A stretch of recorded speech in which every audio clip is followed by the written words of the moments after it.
హిందూ సంఘాలు భారతీయ జనతా పార్టీ కూడా ఆలోచించాల్సినటువంటి సందర్భం. కేంద్రంలో అధికారంలో ఉంది భారతీయ జనతా పార్టీ. రాష్ట్రాల్లో వివిధ చోట్ల ప్రార్థనా స్థలాలు ఉంటాయి. ఇప్పుడు గుడి ఉంటుంది, మసీదు ఉంటుంది, చర్చ్ ఉంటుంది. చర్చి నాకు ఎంత ఆదాయం వచ్చిందని ప్రభుత్వానికి చెప్పదు, వాళ్ళకి వాళ్ళే వాడేసుకుంటారు. అదే సందర్భంలో ఎంత ఆదాయం వచ్చిందో చెప్పరు కాబట్టి పన్నే ఉండదు. అలాగే మసీదుకి ఇంత ఆదాయం వచ్చిందని చెప్పరు, వాళ్ళకి వాళ్ళే చూసుకుంటారు, అయిపోతుంది.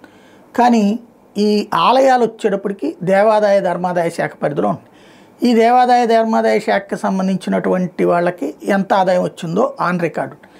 ఇది ఆదాయం కింద పరిగణించి దానికి మీద పన్నులు వసూలు చేస్తున్నది, జిఎస్టీ వసూలు చేస్తున్నది కేంద్ర ప్రభుత్వం. ఇట్లాగ తిరుమల తిరుపతి దేవస్థానం గత 5 సంవత్సరాలు 131,66,00,000 రూపాయలు జిఎస్టీ చెల్లించిందట.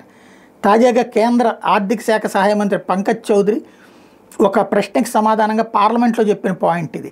వైఎస్ఆర్సీపీ ఎంపీ గురుమూర్తి అడిగినటువంటి ప్రశ్నకు లిఖితపూర్వకంగా చెప్పినటువంటిది. అసలు ఇదేం పద్ధతి?